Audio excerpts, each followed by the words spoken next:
C'est dans ce bureau de poste et d'encadrement de Bunyakiri que s'est effectué le lancement du projet intégré et multisectoriel de lutte contre la malnutrition chronique le 14 février 2020.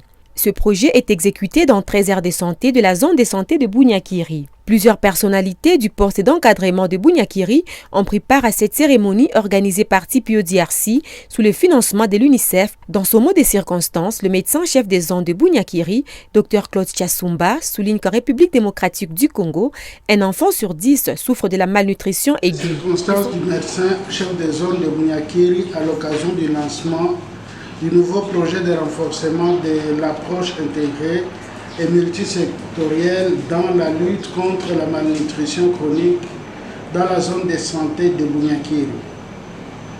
En République démocratique du Congo, un enfant sur 10 souffre de malnutrition aiguë.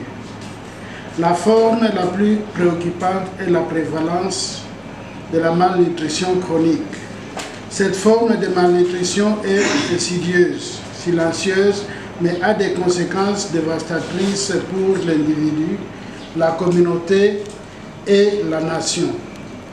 Dans le pays, 3 provinces, notamment Kasaï, Sud Kivu et Nord Kivu, sont les plus touchées par la malnutrition chronique, dont la province du Sud Kivu enregistre 48% d'enfants de moins de 5 ans qui souffrent de la malnutrition chronique.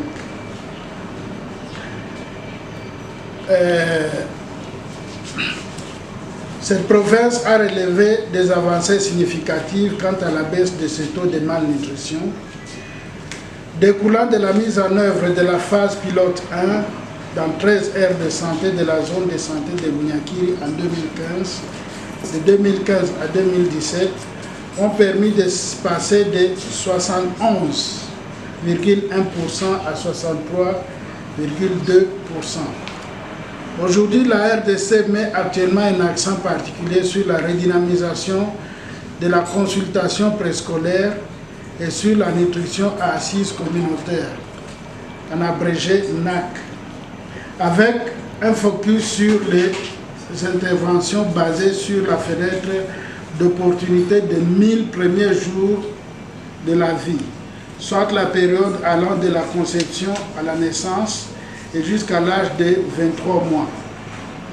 Ces interventions se mènent aussi bien dans les structures de santé que dans la communauté, avec leur propre participation et appropriation à travers l'approche AAA, appréciation, analyse et action. Ainsi, ces interventions seront menées dans les 13 aires de santé qui n'étaient pas considérées dans la phase antérieure de ce projet conjoint dont... De son côté, Mme Liliane Katindi, coordinatrice du programme de TPO DRC, présente les biens fondés de ce nouveau projet de nutrition. Nous avons travaillé avec 165 villages qui vont mettre en œuvre la NAC. 165 villages, ce n'est pas que c'est dans les 13 aires de santé, on a 10, 5, mais alors, ce n'est pas réparti également. Ce n'est pas une répartition égale, mais il y a des villages où les aires de santé, on aura même 5 villages, 6 villages.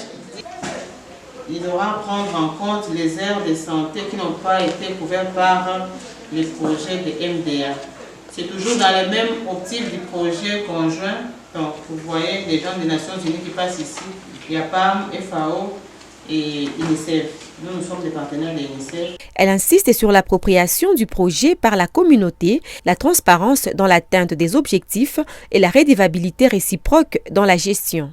Elle invite les participants à l'application de l'approche dynamique. Les participants n'ont pas manqué d'exprimer leur souhait de voir ce nouveau projet démarrer dans le respect de tous les principes.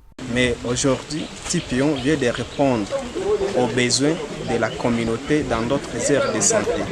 Et surtout que l'ancien partenaire s'occupait seulement des structures qui se trouvaient le long de la route. Mais les bravoures que nous donnons à TPO, parce que TPO vient de prendre toutes les structures, y compris même les structures qui se trouvent à 80 km de la route principale, telles que le centre de santé de Manga. Quand on quitte ici pour aller à Manga, on fait toute la journée en train de marcher, mais TPO vient d'accepter d'accompagner cette structure et que les enfants, les femmes enceintes, mais aussi les femmes allaitantes qui se trouvent là-bas et seront aussi bénéficiaires de cette activité. Et nous osons croire qu'avec les 12 mois que TPO va nous accompagner, il va réduire les taux de malnutrition chronique auprès de la communauté de ces 13 aires de santé. Moi, en tant que responsable de la communauté, nous devons nous approprier ce projet.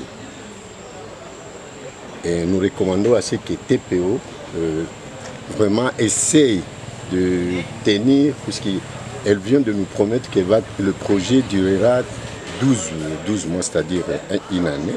Bon. Espérons que nous allons nous accompagner, nous tous. Nous serons ensemble en train de travailler. À Boulot, dans Boulot, nous avons eu seulement Moulongue Bagana. Ce projet est mené dans 13 aires de santé et vise les femmes enceintes et allaitantes. Il est exécuté par TPO DRC pendant 12 mois sous l'appui financier de l'UNICEF.